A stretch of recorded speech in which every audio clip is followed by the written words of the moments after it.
Well, welcome into the latest edition of Extra Time. Thank you very much for your tweets. Gab Marcotti is here. Originally, it was going to be Shaka Hislop. His internet is terrible, though. So we thought on the off chance we'd call Craig. And would you believe it? He answered and he agreed to do it as well. What in the moment? Craig, where are you, though, first?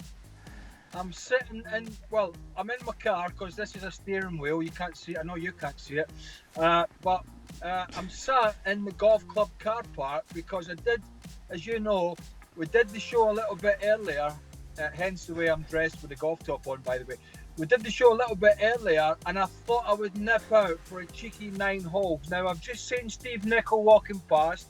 Well, I think it was him, otherwise it might have been somebody that was sleeping rough the last couple of nights. I don't know, the dress sense is not too much different.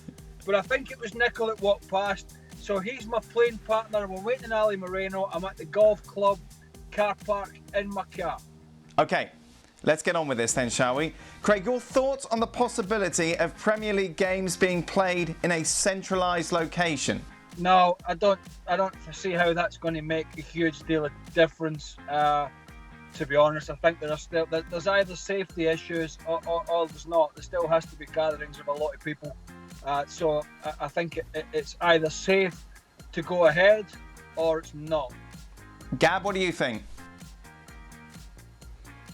Sorry, Rez, I wrote about this in Musings today. I'm in two minds about it. I think the biggest concern is that, and I think a lot's going to depend on the conditions around us, but if you have to sequester these players, and the way they made it seem was, well, everybody's going to be tested before they go in, and obviously it's not just going to be footballers, it's going to be camera crews and referees and producers and broadcast crews who can show the game, maybe media as well, medical staff. If your thinking is, oh, all these people will get tested, they'll all test negative, and then they'll all be inside this magical quarantine bubble for 6 to 8 weeks. Now, Dan, you and I have been enough around ex-footballers, let alone when they were young footballers in the early 20s. You just know it's not going to work. They're not going to observe the quarantine. Nobody, not only do they not sign up to basically be sequestered away in prison-like conditions for 6 to 8 weeks without seeing their partners, their families, their wives, whatever, but they're stuck there with a bunch of dudes in a hotel 24 hours a day. You know what's going to happen is people are going to sneak out because that is what footballers do. That's what most people do. And then all of a sudden, you could potentially have a much worse situation on your hands. That is the health side of it. The other thing is simply, like I said, these guys signed a contract to play football. They signed a contract to train, to travel compatible with that, to play once or twice a week. Nobody signed up to go and be in some kind of prison camp for 2 months. What, just so like the TV companies can show games? No. Will Harry Kane go to Real Madrid or Barcelona? How about he stays at Spurs, Dan? Huh? How about that? Why you gotta leave? Why? I know, like, he's been out of the limelight. Because he wants to win while he was things? injured, but the way I saw it, well, first of all, I apply, and I know Stevie disagrees with this, I apply the Laetitia Totti principle, which is that winning a title at a certain type of club is worth 10 times as much as doing it at Manchester United, back in the good old days anyway, or Real Madrid, or Barcelona, or Juventus. Right? That's the reality. The guy's a Spurs fan. He's been loyal to Spurs. I know what he came out and he said, and he's like, look, if I don't feel we're going in the right direction, maybe one day I'll leave. Doesn't mean I love the club any less. But come on, let's stop trying to create something that's not there. He's not going anywhere anytime soon because goodness knows when the transfer window is going to reopen. Nobody's talking about this. All it is Harry Kane being very, very honest. And frankly, I appreciate that because in a world of, I'm going to go Holden Caulfield on you now, in a world of phonies, he is somebody who, at least on this occasion, is just incredibly honest. And I appreciate that. Craig, what's your favourite Champions League? You're not gonna. What's your favourite Champions League goal of all time? Let me just go back slightly and say I am also very honest, and I've never ever snuck out a hotel, like Gab mentions. Although I have seen others do it, but I never have done it. I don't know. The answer to the question is I don't know. My memory's not very good with stuff like that. I suppose the one that springs to mind recently is was it last year, the Ronaldo volley? But I'm sure there are many others. But we see so much. I can't remember all the great goals. But that volley last year, I think it was, or was it the year before? Just sticks in the mind. Craig, who is your favourite striker to watch all time? Gab's shaking his head. I can see him. I must have answered this question wrongly. Graziani. And you, Gab? He did say Graziani, didn't he? Yeah, I was joking. Well, no. The reason this is neat is we're going to turn. So Graziani is a rare Fiorentina reference. I mean, he played for other clubs as well, but so I go back to the favorite goal thing, and I'm going to make a Fiorentina reference and go old school to the mid '90s. Mauro Bressan from Fiorentina scored one of those unbelievable volleys that whenever people do their Champions League highlight compilations, it's always the one in there by the guy that you've never heard of or had forgotten about. Mauro Bressan was a very average defensive midfielder, and he scored the goal of a lifetime. Check it out, Bressan, Bressan, and you can watch it over and over again. Meanwhile, of course, Shaka's supposed to be on. A lot of people tweeting about his failure in yesterday's quiz. In case you missed it, here's a clip. Romelu Lukaku signed for Inter Milan this summer, but which club was the first of his professional career? Oh, I was Anderlecht? Yes! Hey! Shaka more surprised than anyone that he actually got an answer right. So be sure to check that out. That's over here on our YouTube channel. Craig, would you be up for doing a quiz?